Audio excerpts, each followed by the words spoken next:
नमस्कार, मैं शिमला से राजेश मंडोत्रा। आप दिव्य हिमाचल टीवी देख रहे हैं। शाम के 6 बज गए हैं। आज दिन भर की अपडेट आपके साथ इस बुलेटिन के जरिए साझा करेंगे। देखिए, मुख्यमंत्री सुखविंदर सिंह सुक्खू क्योंकि राहुल गांधी की जो भारत न्याय यात्रा है उसमें शामिल होने के लिए गए हैं और वापस आने के बाद वो सरकार गाँव के द्वार जो एक कार्यक्रम लॉन्च किया है उसमें शामिल होंगे। 5 विधानसभा क्षेत्रों का जिम्मा मुख्यमंत्री सुक्खू के पास दिया गया है। जहां जहां वो जाएंगे पूरा शेड्यूल आपको बताएंगे।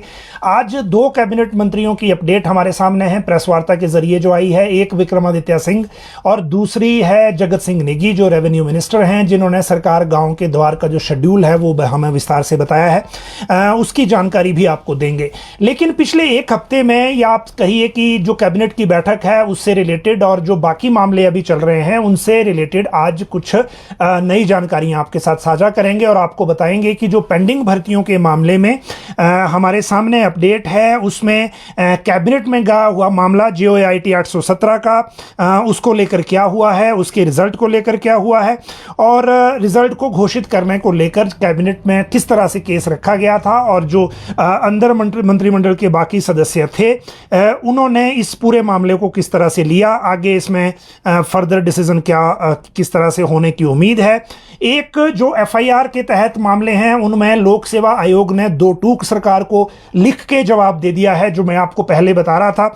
एक उसकी आज जानकारी देंगे आपको, साथ में आपको बताएंगे जो विजिलेंस की तरफ से चिट्ठी का रिप्लाई आया है उस रिप्लाई की जानकारी भी आपको देंगे, जिसमें उन्होंने जो पोस्ट कोड विजिलेंस की जांच के अधीन नहीं है उनको लेकर भी एक जवाब जो है वो दिया है सरकार को और वो जवाब जो है कैसे उलझ गया है फाइल में, ये एक दूसरी बात है जिसकी जानकारी आप आज इस बुलेटिन के जरिए आपको मिलेगी।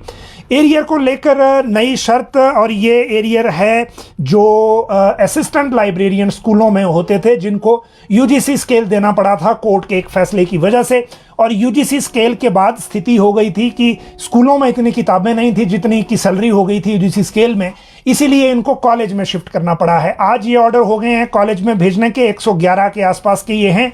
लेकिन इस ऑर्डर में जो शर्त लगी है एरियर को लेकर उसकी जानकारी हम आपको देंगे जो अभी आपके काम की है।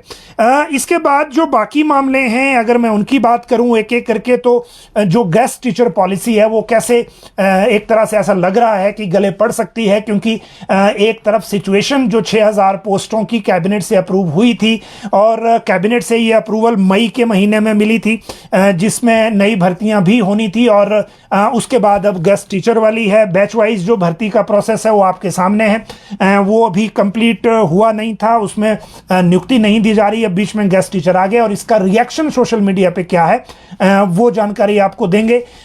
NTT और NEP को लेकर एक अपडेट है। बोर्ड एग्जाम शेड्यूल बदलने की उम्मीद अब दिख रही है, क्योंकि जो शेड्यूल दिया था उस शेड्यूल में कुछ एक तरह से विरोध पैदा हो रहा है। और कांगड़ा एयरपोर्ट को लेकर जो नई अपडेट है, ट्रिब्यूनल को लेकर आवेदन मांग लिए गए हैं प्रशासन ट्रिब्यूनल को लेकर, तो इसका एक मतलब ये हुआ कि जो चीफ जस्टिस की कमेटी है वो इस पे एग्री हो गई है और अब जो किस पद के लिए कौन पात्र होगा, आवेदन के लिए कितना टाइम दिया है वो बताएंगे आपको। कांग्रेस की कल एक बड़ी बैठक होने वाली है, उसकी बात करेंगे। और श्री राम मंदिर की जो प्राण प्रतिष्ठा है उस पर शिमला में दिवाली का माहौल कैसे रहने वाला है उस तैयारी की बात करेंगे। साथ में जो ड्राई स्पेल आगे चल रहा है और मौसम की वजह से, सूखे की वजह से जो नुकसान होने का खतरा है उसके रिएक्शन आपको बताएंगे। देखिए, आज दरअसल आपको पता होगा कि लाहौल स्पीति में जनरली ऐसा होता नहीं था कि जो दिसंबर का ये टाइम, जनवरी का टाइम भी आ जाए और ट्राइबल डिस्ट्रिक्ट में बर्फ ना हो, लेकिन अब वहाँ स्थिति ये है कि बाकी जगह तो आप छोड़िए लेकिन लाहौल स्पीति में भी स्नो नहीं मिल रही है। और यही वजह है कि आज वहाँ के लोगों ने जो कुंजम माता का एक मंदिर है वहाँ पे जाके प्रार्थना की है, सामूहिक प्रार्थना की है स्पीति घाटी के लोगों ने, क्योंकि सिंचाई और पेयजल की किल्लत इनको आने वाली है। सर्दियों में जब बर्फ गिरती थी उसके बाद सोर्स रिचार्ज होते थे, वो हुआ नहीं और अब इसीलिए इन्होंने कुंजम माता के दरबार में जाके पूजा अर्चना की है। वहां पे जो तहसीलदार हैं प्रेम सिंह, इन्होंने बताया कि लोसर पंचायत के जो लोग हैं वो कुंजम दर्रा पर जो मंदिर है वहां पे गए, हिमपात के लिए विशेष पूजा अर्चना की है और ताकि संकट से निजात दिलाई जा सके। अब आप देख सकते हैं कि ये वो क्षेत्र है जहां इस वक्त बर्फ से पूरा सफेद होता था, इस बार नहीं है। जनवरी का स्पेल अगर ऐसा गया तो अभी गेहूं की फसल लगभग खराब हो गई है जहां पे पानी नहीं लगता, और बागवानी में जो नुकसान है वो आपके सामने है। राज्य सरकार को इस सूखे को लेकर भी आगे तैयारी करनी चाहिए, संबंधित विभागों की तरह जो आगे उसमें रिपोर्ट बनवानी है और बाकी चीजें करनी है, तो उनको लेकर भी उसमें जो है वो रिकवरी की तरफ या कैसे लोगों को नुकसान से बचाना है वो देखना चाहिए। अगली बात करेंगे श्री राम मंदिर का जो प्राण प्रतिष्ठा है उसको लेकर। 22 जनवरी का ये कार्यक्रम है। एक तरफ बहस चल रही है, वहां लोग जाएंगे नहीं जाएंगे, जिनको आवेदन आया है खासकर कांग्रेस के, तो आज भी इसमें जब दोबारा से बात की गई और जो बात की गई वो विक्रमादित्य सिंह से की गई थी, तो उन्होंने भी कुछ अपनी बात कही है। ये आगे बात आपके साथ करेंगे। लेकिन शिमला में अलग अलग तरह की जो संस्थाएं हैं वो तैयारी कर रही हैं और राम मंदिर में 5100 मिट्टी के दिए जलाए जाएंगे। ये शिमला में जो राम मंदिर के पुजारी हैं कुलदीप शर्मा, उन्होंने बताया है। जहां तक अखंड रामायण पाठ होगा 21 जनवरी को 8 ब्राह्मण बिठाए जाएंगे, वो अलग से है। उसके अलावा कालीबाड़ी मंदिर में शोभा यात्रा निकलेगी, ये सूद सभा आयोजन कर रही है और 22 जनवरी को यहां पर विशेष पूजा अर्चना की जाएगी। एलईडी स्क्रीन लगाने की प्राण प्रतिष्ठा के कार्यक्रम को लेकर एक अलग है। हनुमान मंदिर जाखू में 3000 से ज्यादा दिए जलाए जाएंगे और रिज मैदान पर एक तरह से जो जिसको बोलते हैं आतिशबाजी का भी कार्यक्रम का जो तैयारी अभी चल रही है। कांग्रेस की एक बड़ी बैठक कल होने वाली है, ये कांग्रेस ऑफिस में होगी शिमला में, और इसमें जो प्रदेश अध्यक्ष प्रतिभा सिंह, मुख्यमंत्री को भी बुलाया गया है, हालांकि पहुंच पाते हैं कि नहीं क्योंकि हिमाचल से बाहर हैं। उप मुख्यमंत्री मुकेश अग्निहोत्री, 68 विधानसभा क्षेत्रों के जो प्रत्याशी हैं, चाहे वो विधायक हैं चाहे चुनाव लड़े लोग हैं, वो सभी बुलाए गए हैं और ये लोकसभा चुनाव जो है उसको लेकर तैयारी बनेगी आगे। 40 सीटों पे जो चुनाव जीता था, उसके अलावा 28 सीटें जहां पे कांग्रेस चुनाव हार गई थी, उसको लेकर भी एक रणनीति रहेगी। और जो वोट बैंक जो लोकसभा चुनाव में पिछली बार कम हुआ था, उसको लेकर मंथन किया जाएगा और फिर उसी अनुसार आगे जो इसमें रणनीति आगे के लिए बनेगी। लेकिन इस बैठक में अटेंडेंस कौन कौन आता है उसको लेकर नजर रहेगी और दूसरी जो नजर है वो रहेगी कि इसमें फैसले क्या होते हैं। इसके बाद ट्रिब्यूनल को लेकर आवेदन मांगे गए हैं, वो भी आपको बता दें। देखिए, राज्य सरकार ने एडमिनिस्ट्रेटिव ट्रिब्यूनल को बहाल करने को लेकर फैसला ले लिया है और बहाल करने के बाद जो सिलेक्शन कमेटी है इसके लिए, सर्च एंड सिलेक्शन कमेटी, वो चीफ जस्टिस हाई कोर्ट के उनकी अध्यक्षता में होनी है और चीफ सेक्रेटरी मेंबर हैं, पब्लिक सर्विस कमीशन के चेयरमैन मेंबर हैं, एक मेंबर एडिशनल चीफ जस्टिस जोड़ सकते हैं। मेंबर सेक्रेटरी पर्सनल के सेक्रेटरी हैं अमनदीप गर्ग, वैसे एक्ट के मुताबिक सेक्रेटरी जीएडी होते थे, लेकिन इस बार जो है वो छूट दे दी है राज्य सरकार के आग्रह पर चीफ जस्टिस ने। और इस कमेटी ने चारों पदों को लेकर, एक चेयरमैन और 3 मेंबर 3 में से एक जुडिशियल होगा और 2 एडमिनिस्ट्रेटिव होंगे। जो चेयरमैन हैं वो हाई कोर्ट के जस्टिस रिटायर होने चाहिए, जो जुडिशियल मेंबर हैं वो एडिशनल सेक्रेटरी लॉ के रैंक के समकक्ष होने चाहिए, जो एडमिनिस्ट्रेटिव मेंबर हैं 2 वो additional secretary government of India या प्रिंसिपल सेक्रेटरी स्टेट गवर्नमेंट के रैंक के अफसर होने चाहिए, तो वो उसमें मेंबर लग सकते हैं। चीफ जस्टिस की जो कमेटी है उन्होंने ये चारों पोस्ट एडवर्टाइज करने की परमिशन दे दी है।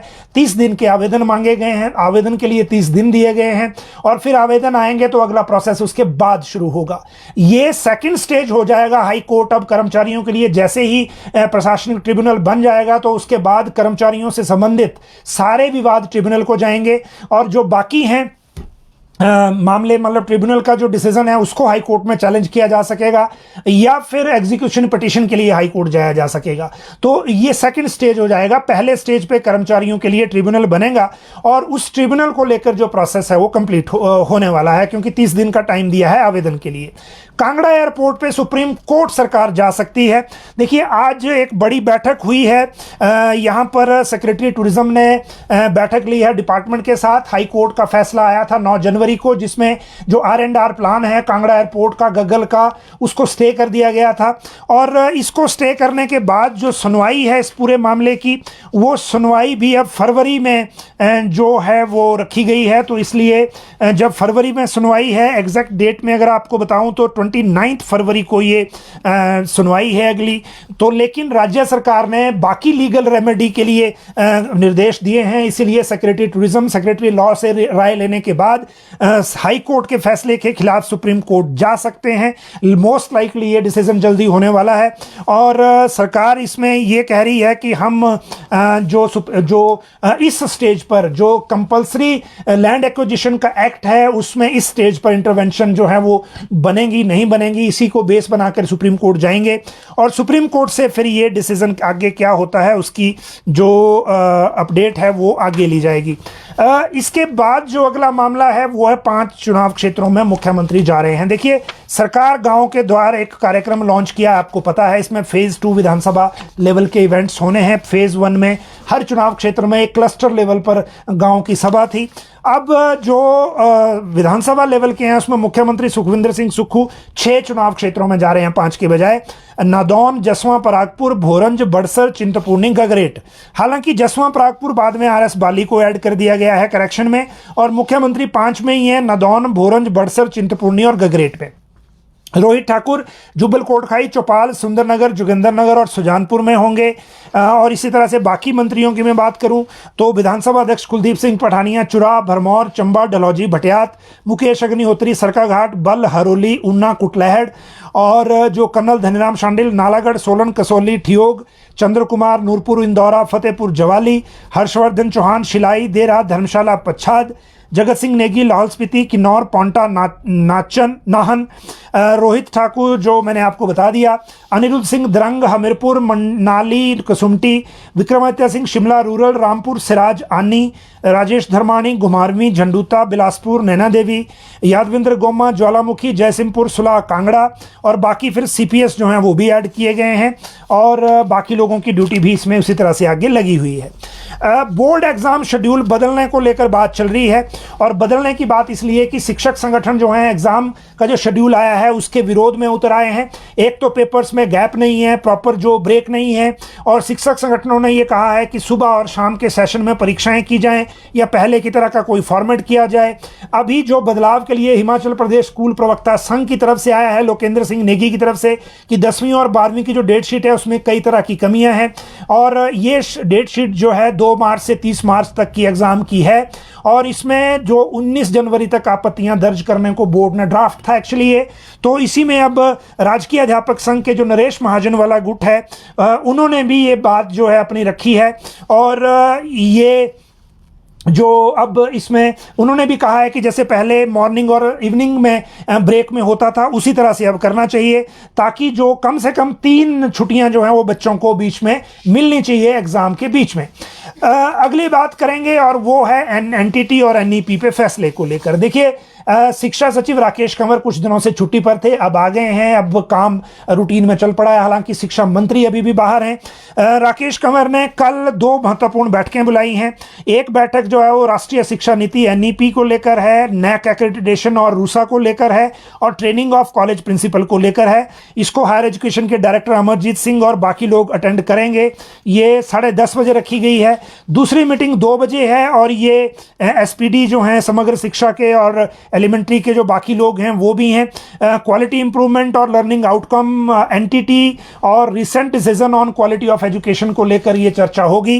NTT को लेकर कुछ ड्राफ्ट वो कल की बैठक में फाइनल कर सकते हैं, क्योंकि सरकार की तरफ से भी कहा जा रहा है कि बार बार इस मामले को फाइनल करिए, और इस मामले को फाइनल करने के बाद चीज़ें जो हैं वो आगे बढ़ाइए, ऐसा डिमांड में आ रहा है बार बार। और इसी डिमांड को मीट आउट करने के लिए अब यह जो बैठक है वो बुलाई जा रही है। अगली जो बात है वो इसमें जो भी डिसीजन होगा कल, तो उसकी जानकारी हम आपको तभी देंगे। अगला जो मसला है वो है अब गेस्ट टीचर किस तरह से गले पड़ रहे हैं, सरकार के जो पॉलिसी है। और दूसरी जो है वो 6000 टीचर की भर्ती की बात। देखिए, आपको अगर याद होगा, वैसे हमने ये चीज़ आपको उस टाइम बताई भी थी, और जो चीज़ बताई होती है वो भूलती भी नहीं, इसीलिए जब गेस्ट टीचर वाला फॉर्मेट आया तो उसको याद करना, जो उसकी थोड़ी सी जानकारी लेना या उसके बारे में सवाल सवाल पूछना एक जिम्मेदारी भी हो जाती है। एक कैबिनेट की बैठक हुई 17 मई 2023 को, और इस बैठक में ये फैसला लिया गया कि जो टीचर्स की भर्ती है वो 5291 पद जो है वो सरकार ने मंजूर किए, और वो मंजूर किए जो भरने के लिए उस टाइम बताया गया कि ये दिसंबर से पहले पहले भर लिए जाएंगे।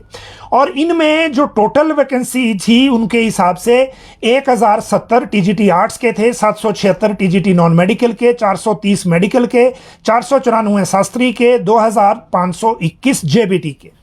और इन भर्तियों के बाद फिर शिक्षा मंत्री ने कहा कि हम बैच वाइज से शुरुआत करेंगे, और बैच वाइज पहले कर लेंगे, कमीशन वाली उसके बाद करेंगे, और फिर बैच वाइज शुरू हो गई जेबीटी, टीजीटी और सीएंडबी में शास्त्री और एलटी की।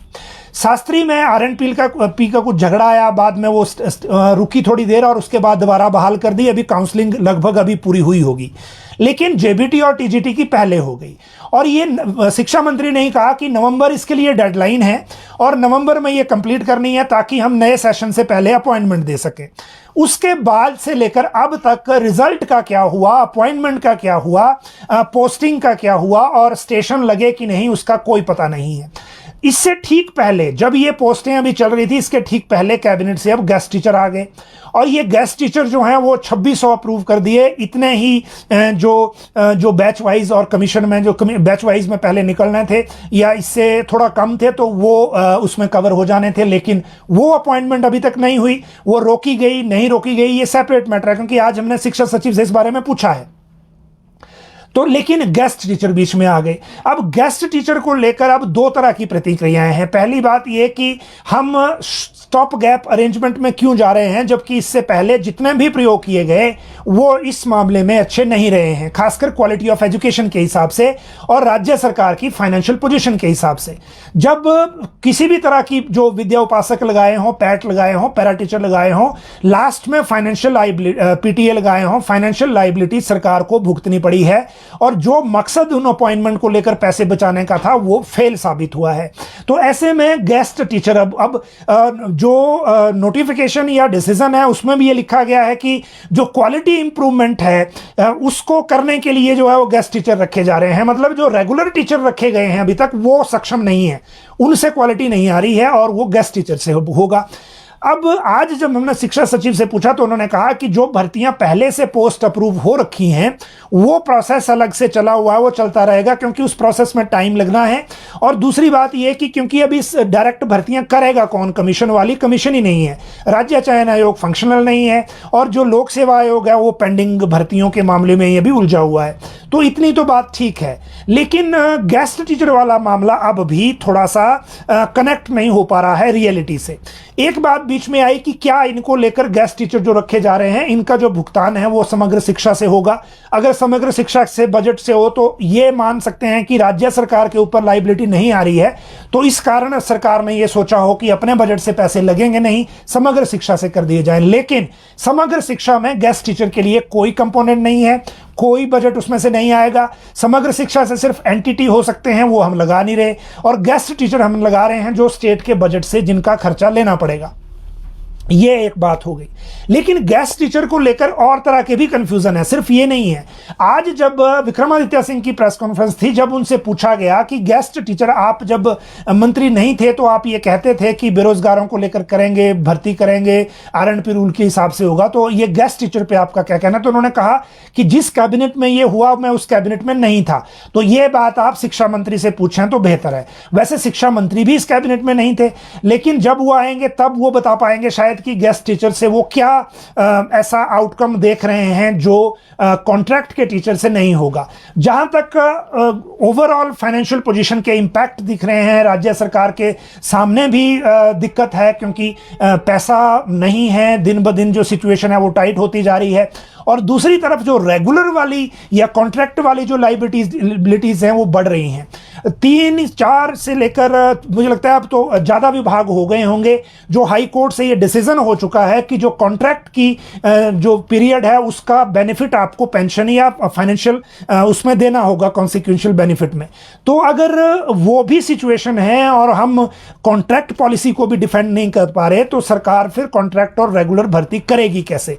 तो ये सवाल कुछ हैं जो इंटर रिलेटेड हैं। ज़्यादातर जवाब सरकार दे पाएगी आने वाले दिनों में, लेकिन अभी तक इस सारे मामले को समझना, जब तक हमारे सामने ड्राफ्ट पॉलिसी नहीं आती, आपको ये बात ध्यान रखनी होगी कि कैबिनेट से पॉलिसी बेशक अप्रूव हुई हो, लेकिन अभी भी ड्राफ्ट फाइनल अप्रूवल अभी मुख्यमंत्री से होगा, फिर पता लगेगा कि किस तरह से रखेंगे और क्या उसकी व्यवस्था रहेगी।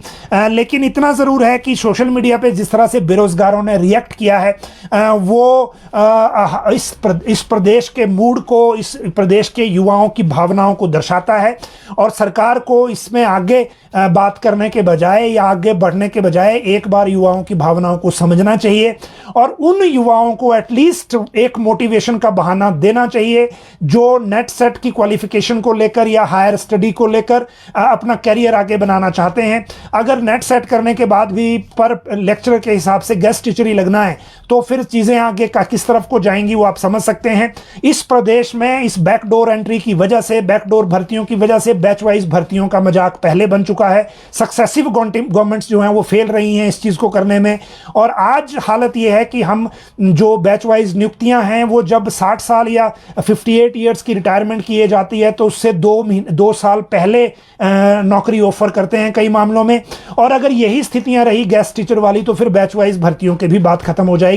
या तो सरकार को बैच वाइज भर्तियां फैसला लेके खत्म कर देनी चाहिए, बंद कर देनी चाहिए, या फिर जो सिचुएशन है वो उसी तरह से रखनी चाहिए ताकि जो भर्ती के आरएनपी रूल्स हैं उनको जो है वो ऑनर किया जाए, आरएनपी रूल्स को लागू किया जाए।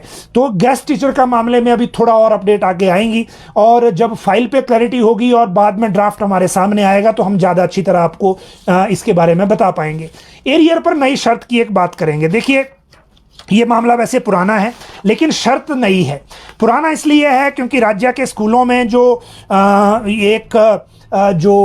ये असिस्टेंट लाइब्रेरियन हैं ये नियुक्त थे स्कूलों में और पूर्व की वीरभद्र सिंह सरकार से एक ब्लंडर हुआ एक व्यक्ति को फायदा देने के लिए और वहाँ जो एक व्यक्ति को यूजीसी स्केल दे दिया गया, ये तर्क दिया कि वो एलिजिबल है इसके लिए और दे दिया गया और बाद में ये हुआ कि उसी बेस पे सबको देना पड़ा। हाई कोर्ट से केसेस उनके हक में आ गए। अब आज क्या हुआ, क्योंकि यूजीसी स्केल देना पड़ा और उस स्केल की वजह से कई स्कूलों का हाल ऐसा था कि जो सैलरी है वो 2 लाख पे चली गई और 2 लाख की किताबें स्कूल की लाइब्रेरी में भी नहीं थी। तो असिस्टेंट लाइब्रेरियन ने स्कूल में करना क्या था, तो इनको कॉलेज में ट्रांसफ़र करना पड़ा क्योंकि कॉलेज में लाइब्रेरी थोड़ा अच्छी होती है। इसीलिए आज ये ऑर्डर हुए हायर एजुकेशन की तरफ से कॉलेज में पोस्ट करने के। जो स्कूलों के असिस्टेंट लाइब्रेरियन हैं उनको कॉलेज में भेजा गया है और कॉलेज में जो भेजा है ये ऑर्डर हैं 111 लोगों की। 111 लोगों के ऑर्डर हैं लेकिन शर्तें जो हैं वो बड़ी यूनिक हैं। उन शर्तों में जो रिटायर हो गए हैं ऑलरेडी, ये बेसिकली कुछ कॉलेजेस में थे, स्टेट लाइब्रेरी शिमला में थे, सोलन में थे, डिस्ट्रिक्ट लाइब्रेरीज में थे और कम्युनिटी और ट्राइबल लाइब्रेरियों में जिनको यूजीसी स्केल नहीं मिलता था उनको भी मिलेगा, जो रिटायर हो गए उनको भी मिलेगा। लेकिन however the arrears in respect of petitioners will be restricted for 3 years prior to filing the case and for, मतलब जिन्होंने केस किया है ये लेने के लिए उनको केस दायर करने के पिछले 3 साल का ही एरियर मिलना है। एक शर्त ये है। दूसरी शर्त ये है कि जिन्होंने केस नहीं किया है फॉर नॉन पिटिशनर्स उनको मिलेगा 18/10/2023 से date of approval of the state government to implement the court order, उनको तब से मिलेगा। जो आने वाले असिस्टेंट लाइब्रेरियन हैं will have to give an undertaking that he और she will not claim any past arrears. उनको लिख के देना होगा कि वो एरियर की मांग नहीं करेंगे। तो ये है सिचुएशन हमारे सामने कि जो शर्तें लगी हैं एरियर को लेकर वो क्या हैं वो मैंने आपको बता दिया। अब आगे बात करते हैं जो एफआईआर और बिना एफआईआर के मामलों की और जेओए आईटी 817 को लेकर क्या हुआ। ये जेओए आईटी 817 का मामला अभी गया था कैबिनेट में और कैबिनेट में जब गया तो गया था रिजल्ट डिक्लेयर करने के लिए। लेकिन अभी तक भी, क्योंकि कार्मिक विभाग ने जब इसको भेजा तो उसमें 5 पॉइंट ऑफ कंसिडरेशन दिए थे इसमें कि कैबिनेट के लिए, कि कैबिनेट इसमें क्या क्या जो डिसीजन है वो ले सकता है। और उन ऑप्शंस में पहले ये कहा गया कि आप जो 817 का रिजल्ट घोषित किया जाए या नहीं। दूसरी ऑप्शन पूछी गई कि क्या विजिलेंस के रिप्लाई का वेट किया जाए, क्योंकि ईडी के थ्रू रिप्लाई नहीं आया था। तीसरा पूछा गया कि जो एग्जीक्यूशन पिटीशन हाई कोर्ट में हो रखी हैं उसमें फैसले का इंतजार किया जाए, 556 का जो पिटीशंस थी। चौथा ये किया जाए क्या जो इसमें ऑलरेडी डिसीजन जो है वो रिकॉर्ड हुआ है लोक सेवा आयोग का, तो वो उनको दिया जाए या फिर नहीं दिया जाए, क्योंकि लोक सेवा आयोग ने मार्च 2023 में लिख के राज्य सरकार को दिया है कि जिन मामलों में एफआईआर है उन मामलों का हम कोई रिकॉर्ड नहीं लेंगे हमीरपुर से। तो मतलब जेओआईटी अगर सरकार कैबिनेट कह भी दे तो भी पब्लिक सर्विस कमीशन उस रिकॉर्ड को नहीं लेगा, ये बिल्कुल क्लियर है। ये ऑफिशियली अब क्लियर हो गया, पहले भी मैं आपको बताता था लेकिन अब ऑफिशियली क्लियर हो गया। तो ये ऑप्शन दिए गए थे। ऑप्शन देने के बाद कैबिनेट इस रिजल्ट को घोषित करने को लेकर सहमत नहीं थी, मतलब एक मत नहीं थी। बहुत से जो 3 से 4 कैबिनेट मंत्री ऐसे थे जिन्होंने अपने अपने तर्क रखे। उन्होंने कहा कि जो जब एफआईआर है तो हम इस रिजल्ट को घोषित क्यों कर रहे हैं अभी, और उसका बेस क्या है। इवन सुप्रीम कोर्ट ने भी रिजल्ट घोषित करने को नहीं कहा है। सुप्रीम कोर्ट ने सिर्फ और सिर्फ जो आरएनपी रूल की व्यवस्था है उसको लेकर अपनी जजमेंट दी है। सिर्फ एडवोकेट जनरल ने बीच में कहा है 2 चीजें, एक रिजल्ट को लेकर और एक कहा था जो सुनवाई के दौरान कहा था जो पेपर लीक का मामला है। लेकिन सुप्रीम कोर्ट ने ना तो पेपर लीक का मामला ना ही विजिलेंस इंक्वायरी उसको टच ही नहीं किया है अपनी जजमेंट में, रिजल्ट को लेकर भी कुछ नहीं बोला है। तो कुल मिला के कैबिनेट सहमत नहीं थी और फाइनली इसको विड्रॉ कर लिया गया। हालांकि अभी भी कैबिनेट से रिकॉर्ड वापस आया नहीं है क्योंकि 2 दिन की छुट्टियां थी। अब मुख्य सचिव छुट्टी पर हैं 3 दिन, तो जब तक फाइल वापस नहीं आती कि इसमें रिकॉर्डेड क्या है तब तक हमें इंतजार करना पड़ेगा। लेकिन अभी तक की यही है कि कैबिनेट एक मत नहीं है कि जेओआईटी 817 का रिजल्ट घोषित किया जाए प्रेजेंट सिनेरियो की तरफ से। और उन कैबिनेट में जो चर्चा हुई है उसके मुताबिक सिर्फ एफआईआर ही वजह नहीं है। पेपर लीक के बाद हमीरपुर कर्मचारी चयन आयोग को बंद करने की जो नोटिफिकेशन राज्य सरकार की है उस नोटिफिकेशन की जो वर्डिंग है उसको कैबिनेट ने रिकॉर्ड पे लिया और कहा कि जिस आयोग को लेकर नोटिफिकेशन में यह कहा गया कि वो अपना काम जो है वो नहीं कर पाया ईमानदारी से और वहां एक नेटवर्क था करप्शन का, तो हम उस रिकॉर्ड को क्यों ऑनर कर रहे हैं। तो इसीलिए अभी कुछ भी कहना मुश्किल है जब तक फाइल वापस नहीं आती। फाइल जब वापस आएगी तो अगला कोर्स ऑफ एक्शन तय होगा और फिर ये अगली बात होगी। हालांकि मुख्यमंत्री सुखविंदर सिंह सुक्खू चाहते हैं कि ये रिजल्ट अब हो जाए क्योंकि सुप्रीम कोर्ट में ही काफी लंबा इंतजार लोगों को करना पड़ा है। दूसरी बात एफआईआर और बिना एफआईआर वाले, देखिए 2 अपडेट हैं बीच में। एफआईआर वाली मैंने आपको बता दिया कि मार्च 2023 में लोक सेवा आयोग कैटेगोरिकली कार्मिक विभाग को लिख के दे चुका है, क्योंकि जब जेओआईटी 817 की मेमोरेंडम फाइल में गया कैबिनेट के लिए तो उस मेमोरेंडम के 2 पॉइंट भी क्लियर थे। उस मेमोरेंडम में पहला मेमोरेंडम में यह क्लियर था कि लोक सेवा आयोग मना कर चुका है, हम एफआईआर वाला कोई भी रिकॉर्ड नहीं लेंगे। दूसरी चीज उसमें यह थी कि अभी तक 13 एफआईआर जो दर्ज हुई हैं वो किन किन पोस्ट कोड में हैं और किन किन महीनों में वो ग्रेजुअली ऐड हुई हैं। वो इसलिए बताया गया कि आने वाले दिनों में कुछ और मामलों में भी अगर एफआईआर हो तो फिर हमारे पास क्या रिप्लाई है। तो इसीलिए ये 2 चीजें उस कैबिनेट मेमो का पार्ट थी जिसके आधार पर कैबिनेट ने विड्रॉ करवाई फाइल जो जेओआईटी 817 की थी। तो एक बात क्लियर हो गई कि जिनमें एफआईआर है उनमें लोक सेवा आयोग बिल्कुल हाथ नहीं डालेगा। दूसरी बात, जिनमें एफआईआर नहीं है उनको लेकर भी विजिलेंस ब्यूरो ने कार्मिक विभाग को रिप्लाई वापस भेज दिया है और उसमें से 21 पोस्ट कोड बताए हैं कि इनको हम इंक्वायर नहीं कर रहे हैं, ना ही इनको इंक्वायर करने की कोई संभावना दिख रही है, ये लिखा है क्लियरली।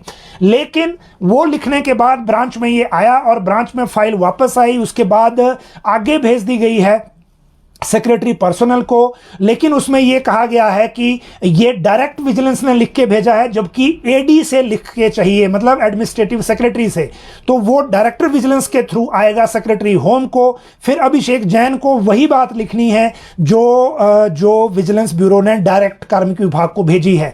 तो ये डायरेक्ट विजिलेंस से कार्मिक विभाग नहीं मान रहा है, वो कह रहे हैं कि हमें एडी लिख के दे कि इनमें अब आगे एफआईआर नहीं होगी। ये है क्योंकि विजिलेंस ब्यूरो के जो लोग इन्वेस्टिगेशन ऑफिसर्स हैं उनको अभी भी हालांकि लग रहा है कि जैसे 980 में जो डाटा आया है रिट्रीव होके फॉरेंसिक से, उस डाटा को एनालाइज करने में बहुत लंबा टाइम लगेगा और उसमें मोस्ट लाइकली पॉसिबिलिटी है कि वो किसी और पोस्ट कोड से कनेक्ट हो जाए जिसमें पेपर लीक हुआ हो।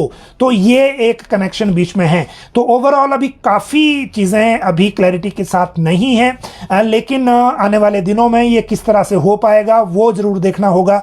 और सरकार या मुख्यमंत्री बार बार कह तो रहे हैं, लेकिन अधिकारियों में कोई भी क्लियरली लिखने को तैयार नहीं है प्रेजेंट सिनेरियो को देखते हुए, क्योंकि जिस संस्था को बंद कर दिया गया, अगर भंग नहीं होती तो फिर बात कुछ और थी, लेकिन भंग करने का जो ऑर्डर है, उस ऑर्डर का जो नेचर है, वर्डिंग है, वो ऐसी है कि फिर उस रिकॉर्ड को जो वैलिडेट करेगा उसके ऊपर सवाल उठेंगे।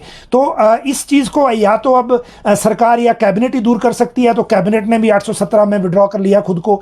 तो अब किस तरह से आगे बात चलेगी, इसके लिए हमें थोड़ा सा इंतजार करना पड़ेगा। जहां तक बात बाकी चीजों की है, जो क्वेरी भी आ रही हैं, बाकी चीजें भी हैं, मुझे लगता है आपको थोड़ा सा इंतजार करना चाहिए जब तक हमारे पास गेस्ट टीचर वाली जो पॉलिसी है वो सामने नहीं आती। क्योंकि पिछली बार भी ऐसा ही हुआ था, आपको याद है, जब जो हर्षवर्धन चौहान वाली जो कमेटी थी, जब उस कमेटी ने काम करना शुरू किया स्टॉप गैप अरेंजमेंट के हिसाब से, और जब मीडिया में या सोशल मीडिया में बात उठी तो मुख्यमंत्री ने खुद हस्तक्षेप किया था और सारी चीज़ें क्लियर की थी कि वो उनकी मंशा क्या है और वो क्या करना चाहते हैं। हालांकि इस बार जो गेस्ट टीचर वाली है, इस मामले में भी हमें अभी सीएम के जो अपनी जो फीलिंग है उनकी, आप अपना जो उनका डिसीजन है उसका इंतज़ार करना चाहिए। आज के लिए इतना ही। अगर आपकी कोई क्वेरी है तो आप जरूर इस कमेंट बॉक्स में करें ताकि हम उसके लिए रिप्लाई आपके लिए ला सकें। आप सब लोग लाइव जुड़े, बहुत बहुत शुक्रिया।